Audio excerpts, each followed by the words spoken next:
அனைவருக்கும் வணக்கம். Welcome to Dharma academy. நம்ம சேனலில் தொடர்ந்து சிலபஸ் வைஸ் வீடியோக்கள் கொடுத்துக்கிட்டு இருக்கோம். இன்றைக்கி யூனிட் 3ல் நம்ம பார்க்க போகிற 12வது வீடியோ தேசிய மறுமலர்ச்சி அப்படிங்கிற இந்த டாபிக் தான். இதில் 50 வினாக்கள் நான் கொடுத்துருக்கேன்.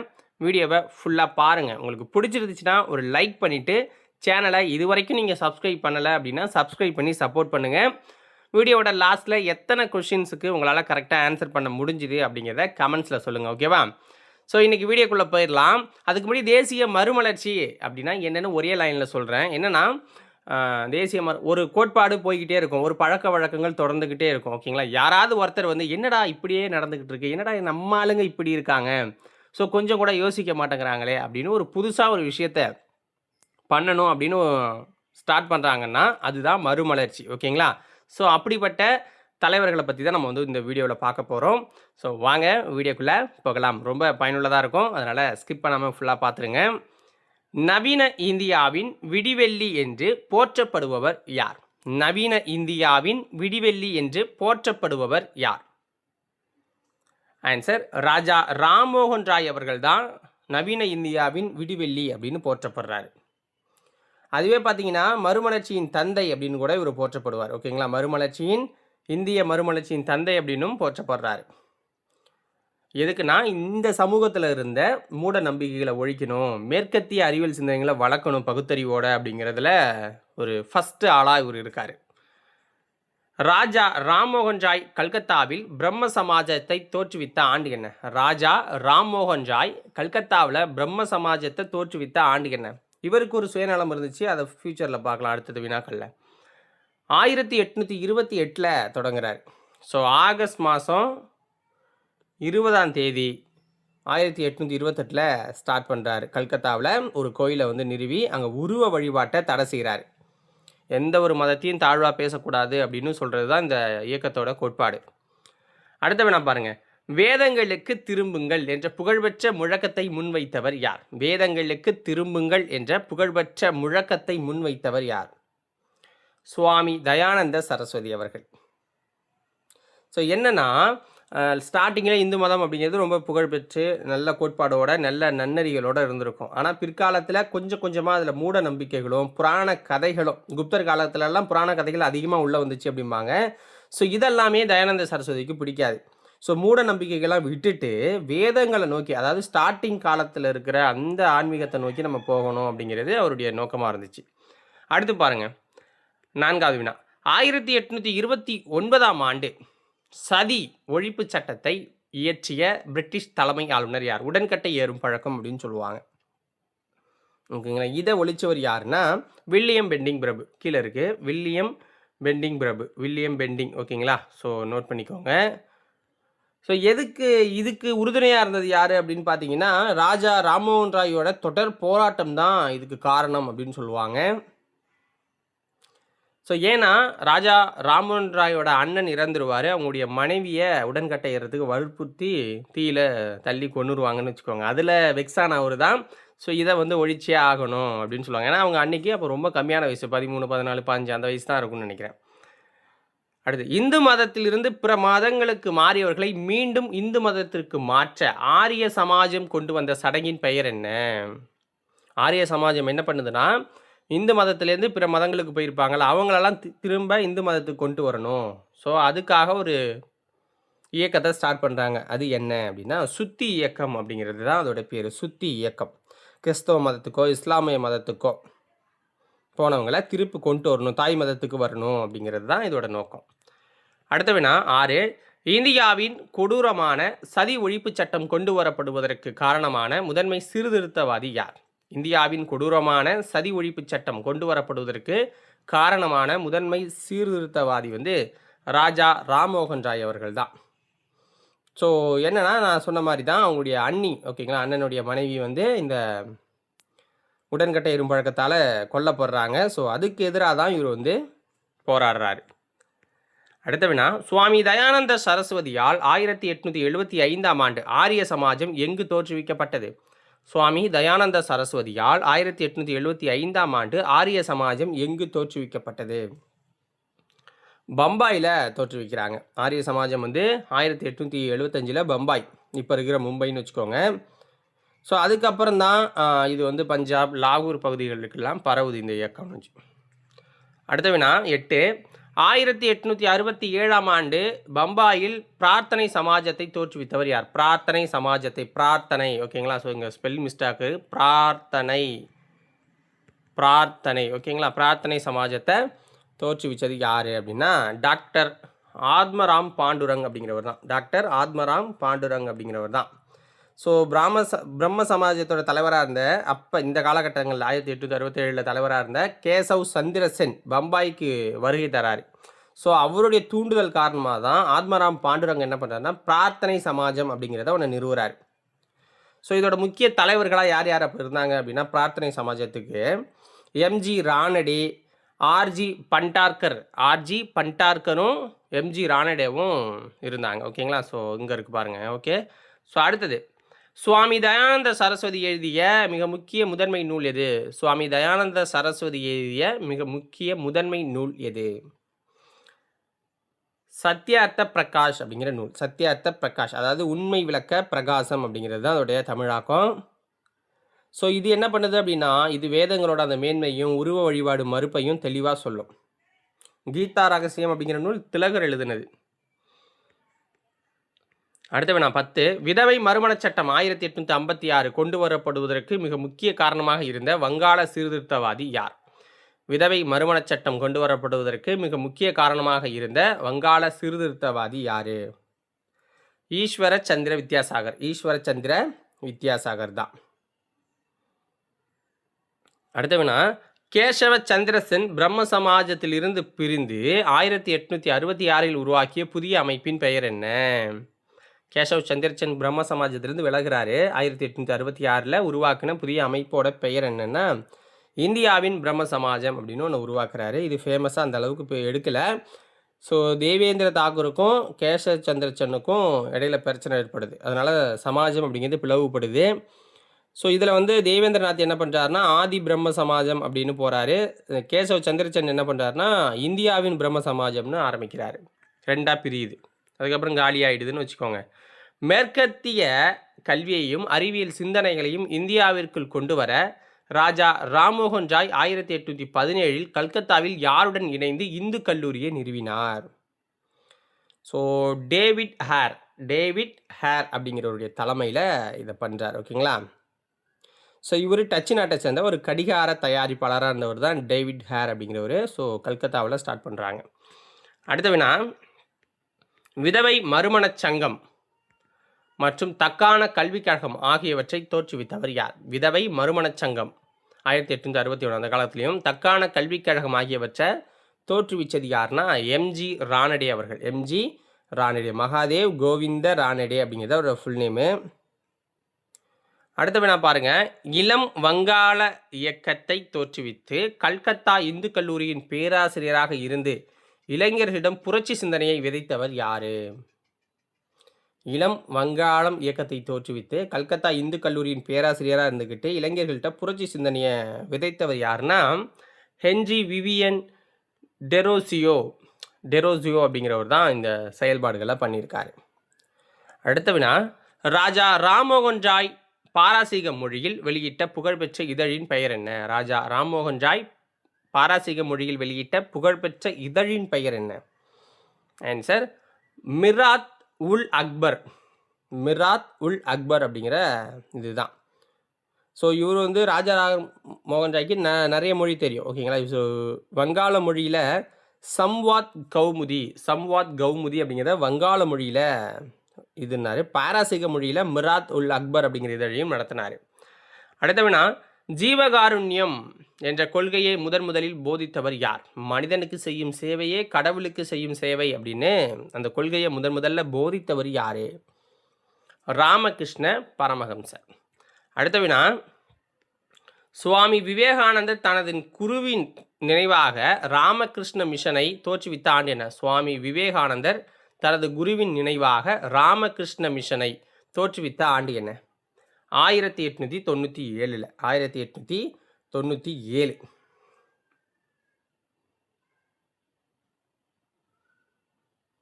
அடுத்த வினா, சுவாமி விவேகானந்தர் அமெரிக்காவின் சிகாகோ நகரில் நடைபெற்ற உலக சமய மாநாட்டில் புகழ்பெற்ற உரையை ஆற்றிய ஆண்டு என்ன?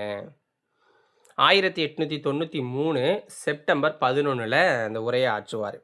அமெரிக்க சகோதர சகோதரிகளே அப்படின்னு தான் ஸ்டார்ட் பண்ணுவார். ஸோ இது இந்து மதத்தோட பெருமையை நிலைநாட்டினதாக கருதப்படுது. பிரம்மஞான சபை 1875 ஆண்டு மேடம் பிளவாட்ஸ்கி மற்றும் கர்னல் ஆல்காட் ஆகியோரால் எங்கு தோற்றுவிக்கப்பட்டது? பிரம்மஞான சபை 1875 மேடம் பிளவாட்ஸ்கி மற்றும் கர்னல் ஆல்காட் ஆகியோரால் எங்கு தோற்றுவிக்கப்பட்டது? நியூயார்க்கில் ஸ்டார்ட் பண்ணுறாங்க. ஸோ அதுக்கப்புறம் தான் இந்தியாவுக்கு அது மாற்றப்படுது, சென்னைக்கு மாற்றப்படுதுன்னு வச்சுக்கோங்க. சாரி, இருங்க ஒரு நிமிஷம். 19 பார்த்துட்டோமா? அடுத்தது, பிரம்மஞான சபையின் தலைமையகம் 1882 இந்தியாவின் எந்த இடத்துக்கு மாற்றப்படுது? பிரம்மஞான சபையின் தலைமையகம் 1882 இந்தியாவின் எந்த இடத்துக்கு மாற்றப்படுதுன்னா சென்னை அடையாருக்கு தான் மாற்றப்படுது. நான் போன விஷயம்லேயே சொல்லியிருப்பேன், சென்னை அடையாருக்கு அது மாற்றப்படுது. ஸோ இன்றைக்கும் அங்கே இயங்கிட்டு தான் இருக்குது இந்த சபை. கர்னல் ஆல்காட்டின் மறைவுக்கு பின் பிரம்மஞான சபையின் தலைவராக பொறுப்பேற்று தன்னாட்சி இயக்கத்தை இந்தியாவில் தீவிரப்படுத்தியவர் யார்? கர்னல் ஆல்காட்டின் மறைவுக்கு பின் பிரம்மஞான சபையின் தலைவராக பொறுப்பேற்று தன்னாட்சி இயக்கத்தை இந்தியாவில் தீவிரப்படுத்தியவர் யார்னா அன்னி பெசன்ட் தான். 1907 அவர் இறக்குறாரு கர்னல் ஆல்காட் அப்படிங்கிறவர். அதுக்கப்புறம் அன்னி பெசன்ட் அம்மையார் வந்து தலைவராகிறாங்க. ஸோ இவங்க அயர்லாந்து நாட்டை சேர்ந்தவங்க. ஸோ இந்திய விடுதலைக்காக ஒரு தன்னாட்சி இயக்கத்தை ஸ்டார்ட் பண்ணி சிறப்பாக கொண்டு போனாங்க. அன்னி பெசன்ட் அம்மையார் நடத்திய மிக முக்கிய 2 ஆங்கில இதழ்கள் எது? அன்னி பெசன்ட் அம்மையார் நடத்திய மிக முக்கிய 2 ஆங்கில இதழ்கள் எது? நியூ இந்தியா, காமன்வெல்த், இந்த 2 இதழ்களை அவங்களுடைய நடத்தினாங்க. அவங்களுடைய கருத்துக்களை இதில் பதிவு பண்ணிட்டு வந்தாங்க. 1873 ஆண்டு மகாராஷ்டிராவில் ஒடுக்கப்பட்ட மக்களின் கல்வி மற்றும் உரிமைக்காக சத்திய சோதக் சமாஜ் என்ற அமைப்பை நிறுவியவர் யார்? உண்மை தேடுவோர் சங்கம் அப்படிங்கிறது தமிழாக்கம். சத்திய சோதக் சமாஜ். ஜோதிபா புலே. ஸோ அதாவது பிராமணர் அல்லாத ஒடுக்கப்பட்ட மக்களோட அந்த உரிமைகளுக்காகவும் இதை ஸ்டார்ட் பண்ணுறாரு 1873. ஜோதிபா புலே ஒடுக்கப்பட்டோரின் நிலையை விளக்கி எழுதிய புகழ்பெற்ற நூல் எது? ஜோதிபா புலே ஒடுக்கப்பட்டோரின் நிலையை விளக்கி எழுதிய புகழ்பெற்ற நூல் குலாம்கிரி அப்படிங்கிற நூல். அடிமைத்தனம் அப்படின்னு சொல்லலாம். இதோட தமிழாக்கம் வந்து அடிமைத்தனம். இந்தியாவில் சாதிய கட்டமைப்பால் இந்த மக்களோட நிலை, ஒடுக்கப்பட்ட மக்களோட நிலை எப்படி இருக்குது அப்படிங்கிறத இந்த நூல் விவரித்து எழுதும். இந்தியாவின் முதல் பெண் ஆசிரியை மற்றும் ஜோதிபா புலேவின் மனைவி யார்? ஜோதிபா புலேயோட மனைவி இந்தியாவோட முதல் ஆசிரியர் யாருன்னா சாவித்திரிபாய் புலே அவர்கள் தான். சாவித்திரிபாய்.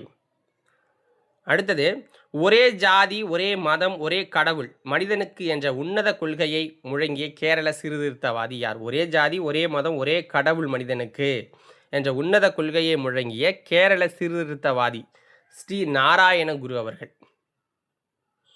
அடுத்த வினா 27க்கு போயிடுவோம்.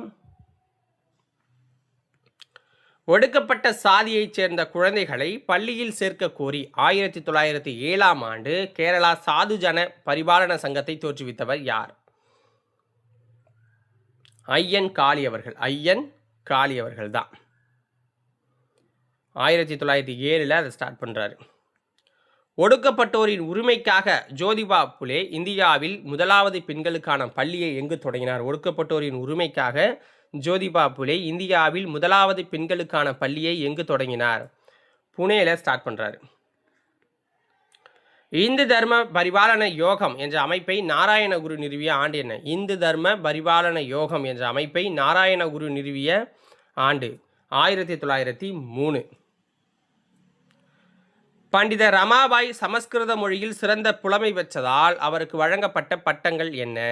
பண்டித ரமாபாய் சமஸ்கிருத மொழியில் சிறந்த புலமை பெற்றதால் அவருக்கு வழங்கப்பட்ட பட்டங்கள் என்னன்னா பண்டிதா மற்றும் சரஸ்வதி அப்படிங்கிறது தான் அவருக்கு கொடுக்கப்பட்ட பட்டங்கள். அடுத்து பாருங்க. அடுத்தது நம்ம ஆளுங்களை பற்றி பார்த்துட்டோமா? இப்போ மற்ற மதங்களில் இருந்த இயக்கங்களை பார்க்கலாம். இஸ்லாமிய சமூகத்தின் மறுமலர்ச்சிக்காக அலிகார் இயக்கத்தை தோற்றுவித்தவர் யார்? இஸ்லாமிய சமூகத்தின் மறுமலர்ச்சிக்காக அலிகார் இயக்கத்தை தோற்றுவிச்சது யார் அப்படின்னா சையது அகமது கான் அப்படிங்கிறவர் தான் இதை ஸ்டார்ட் பண்ணுறாரு. அடுத்து பாருங்க, சையது அகமது கானால் 1875 தொடங்கப்பட்டு பின்னாளில் புகழ்பெற்ற அலிகார் முஸ்லிம் பல்கலைக்கழகமாக மாறிய அமைப்பின் பெயர் என்ன? முகமதியன் ஆங்கிலோ ஓரியண்டல் கல்லூரி. முகமதியான் ஆங்கிலோ ஓரியண்டல் கல்லூரி. ஸோ 1920 தான் இது வந்து அலிகார் முஸ்லிம் பல்கலைக்கழகமாக தரம் உயர்த்தப்படுது. ஆங்கிலேய கல்வியை எதிர்த்து தூய இஸ்லாமிய கோட்பாடுகளை பரப்புவதற்காக முகமது குவாசிம் நனோடவி என்பவரால் உத்தரப்பிரதேசத்தில் தொடங்கப்பட்ட இயக்கம் எது?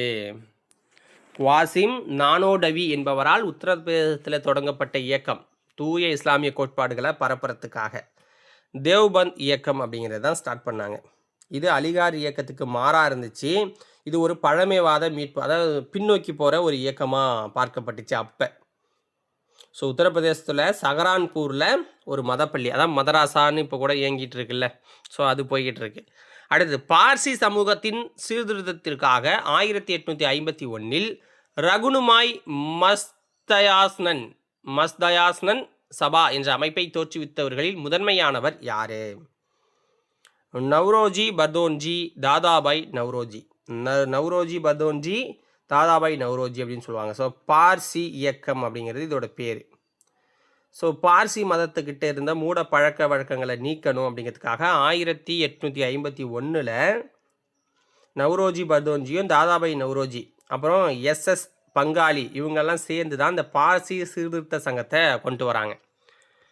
பார்சி சீர்திருத்த இயக்கத்தின் அதிகாரப்பூர்வ இதழாகவும் உண்மை விளம்பி என்று அழைக்கப்பட்ட இதழ் எது? ஆன்சர் என்ன? ராஸ்ட் கோப்தார் அப்படிங்கிற இதழ் தான், ராஸ்ட் கோப்தார். அடுத்தது, சீக்கிய மதத்தின் தூய்மையை மீட்டெடுக்கவும் மூட நம்பிக்கைகளை ஒழிக்கவும் பாபா தயால்தாஸ் என்பவரால் தொடங்கப்பட்ட இயக்கத்தின் பெயர் என்ன? சீக்கிய மதத்தோட தூய்மையை மீட்டெடுக்கணும், மூட நம்பிக்கைகளை ஒழிக்கணும் அப்படிங்கிறதுக்காக பாபா தயால்தாஸ் என்பவரால் தொடங்கப்பட்ட இந்த இயக்கத்தோட பேர் என்ன அப்படின்னு பார்த்தீங்கன்னா நிரங்கரி இயக்கம். நிரங்கரி இயக்கம் அப்படிங்கிறது தான் தொடங்குறாரு. ஸோ அதை எப்படி சொல்கிறதுனா, சீக்கிய மதத்தில் சிலை வழிபாடு இருக்குது, அதை மறுக்கணும், உருவமற்றதை தான் வழங்கணும் அப்படிங்கிறத நோக்கமாக கொண்டு இது செயல்பட்டுச்சு. பாபா ராம்சிங் என்பவரால் தொடங்கப்பட்டு சீக்கியர்கள் வாளுக்கு பதிலாக லத்தியை ஏந்த வேண்டும் என்றும் ஆங்கிலேய பொருட்களை புறக்கணிக்கவும் வலியுறுத்திய இயக்கம் எது? நாம்தாரி இயக்கம். ஸோ நிரங்கரி இயக்கம், நாம்தாரி இயக்கம்லாம் ரொம்ப முக்கியமானது, எக்ஸாம்பிள் அடிக்கடி கேட்குறது. ஸோ பாபா ராம்சிங் அப்படிங்கிறவர் இதை ஸ்டார்ட் பண்ணுறாரு அப்படிங்கிறத நீங்கள் பார்த்துருப்பீங்க. ஸோ ஆங்கிலேய ஆட்சிக்கு எதிராக ஒத்துழையாமை இயக்க கொள்கைகளை இவரும் முன்னெடுப்பார். சீக்கியர்களுக்கு மேற்கத்திய கல்வியை வழங்குவதற்காக அமிர்தசரஸில் கல்சா கல்லூரி எந்த ஆண்டு நிறுவப்பட்டது? கல்சா கல்லூரி எந்த ஆண்டு நிறுவப்பட்டது? 1892 ஸ்டார்ட் பண்ணுறாங்க. அது சிங் சபா இயக்கத்தின் தீவிர முயற்சியால் சீக்கிய மாணவர்களுக்கு நவீன அந்த அறிவுகள்லாம் வரணும், ஆங்கில கல்வி கிடைக்கணும் அப்படிங்கிறதுக்காக 1892 கல்சா கல்லூரி கட்டப்படுது. அடுத்து பாருங்கள், சுவாமி விவேகானந்தரின் இயற்பெயர் என்ன? சுவாமி விவேகானந்தரோட இயற்பெயர் நரேந்திரநாத் தத்தா. நரேந்திரநாத் தத்தா. ஸோ விவேகானந்தரோட இளமை கால பெயர் அப்படின்னு சொல்லுவாங்க நரேந்திரநாத் தத்தா அப்படிங்கிறது. அடுத்து பாருங்க, நிரங்கரி என்ற சொல்லின் பொருள் என்ன? நிரங்கரி என்ற சொல்லின் பொருள் என்ன? நிரங்கரின்னா உருவமற்றவர், நிரங்கர், ஓகேங்களா, வடிவமற்றது, உருவமற்றது, இறைநிலை அப்படிங்கிற பொருளை கொடுக்கும். அடுத்து பாருங்க 41, தென்னிந்தியாவில் சாதி ஒழிப்பு மற்றும் சமத்துவத்திற்காக சமரச வேத சன்மார்க்க சங்கத்தை நிறுவியவர் யார்? தென்னிந்தியாவில் சாதி ஒழிப்பு மற்றும் சமத்துவத்திற்காக சமரச வேத சன்மார்க்க சங்கத்தை 1865 நிறுவனது யாருன்னா ராமலிங்க அடிகளார். வரலாறுன்னு சொல்லப்படுற ராமலிங்க அடிகளார் கொண்டு வராரு. ஸோ அதுக்கப்புறம் சமரச சுத்த சன்மார்க்க சத்திய சங்கம் அப்படின்னு பேரை மாற்றுறாங்க. வாடிய பயிரை கண்டபோதெல்லாம் வாடினேன் என்ற உன்னத ஜீவகாருண்ய வரியை கூறியவர் யாரு? வாடிய பயிரை கண்டபோதெல்லாம் வாடினேன் என்ற உன்னத ஜீவகாருண்ய வரியை கூறியவர் யார்? ராமலிங்க அடிகளார். அடுத்த வினா 43, வள்ளலார் பசிப்பினியை போக்க 1867 இலவச உணவகம் அமைத்த இடம் எது? அதாவது சத்திய தர்மசாலை. வடலூரில் அமைக்கிறார். ஸோ அது இன்ன வரைக்கும் கொடுத்துக்கிட்டு தான் இருக்காங்க சாப்பாடு, ஓகேங்களா. அணையா அடுப்புன்னு சொல்லுவாங்க. ராமலிங்க அடிகளாரின் ஆன்மீக பாடல்கள் மற்றும் கருத்துகள் அனைத்தும் தொகுக்கப்பட்டு வெளியிடப்பட்ட நூலின் பெயர் என்ன? திருவருட்பா அப்படின்னு சொல்லுவாங்க. திருவருட்பா. ஸோ 6 திருமுறைகளாக தொகுக்கப்பட்டிருக்கும்பாங்க. ஸோ இதை எதிர்த்த பழமைவாதிகள் இதை வந்து மருட்பா அப்படின்னு சொல்லுவாங்க. ஏன்னா இவரோட கொள்கைகள்லாம் உங்களுக்கு பிடிக்காது, கொஞ்சம் பகுத்தறிவோடு இருக்கிறதால. கன்னியாகுமரி சாமித்தோப்பில் பிறந்து சாதி பாகுபாடுக்கு எதிராக ஐயா வழி என்ற வழிபாட்டு முறையையும் சமத்துவ சமாஜத்தையும் தோற்றுவித்தவர் யார்? ஐயா வழி கோட்பாடு அப்படிங்கிறதையும் சமத்துவ சமாஜத்தையும் தோற்றுவித்தவர் யார்? கன்னியாகுமரி சாமித்தோப்பில் பிறந்தவர் வைகுண்ட சுவாமிகள் தான். வைகுண்ட சுவாமிகள். ஸோ இவர் தென் தமிழகத்துலேருந்து அந்த சாதிய கொடுமைகளை எதிராக போராடினவர். ஓகேங்களா. ஆங்கிலேய 46 ஆங்கிலேய ஆட்சியை வெள்ளை பிசாசுகளின் ஆட்சி என்றும் திருவிதாங்கூர் மன்னர் ஆட்சியை கருப்பு பிசாசுகளின் ஆட்சி என்றும் விமர்சித்த சமூக சீர்திருத்தவாதி, தமிழக சமூக சீர்திருத்தவாதி யார்? வைகுண்ட சுவாமிகள் தான். அதாவது வெள்ளைக்காரர்களோட ஆட்சியை வெள்ளை பிசாசுகளின் ஆட்சின்னும் நம்ம மன்னரோட ஆட்சியை கருப்பு பிசாசுகளின் ஆட்சின்னு சொல்லியிருக்காரு வைகுண்ட சுவாமிகள். ஏன்னா 2 பேருமே ஒன்று தான் பண்ணுறாங்க, ஒடுக்கி சுரண்டுறது தான் வேலை.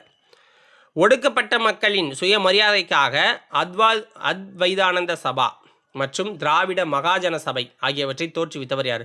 அத்வைதானந்த சபா 1882 ஸ்டார்ட் பண்ணுறாங்க. திராவிட மகாஜன சபை 1891 ஸ்டார்ட் பண்ணுறாங்க. இதை தோற்றுவிச்சது யார் அப்படின்னா அயோத்திதாச பண்டிதர் தான் ஸ்டார்ட் பண்ணுறாரு. அயோத்திதாச பண்டிதர் ஸ்டார்ட் பண்ணுறாரு. ஓகேங்களா.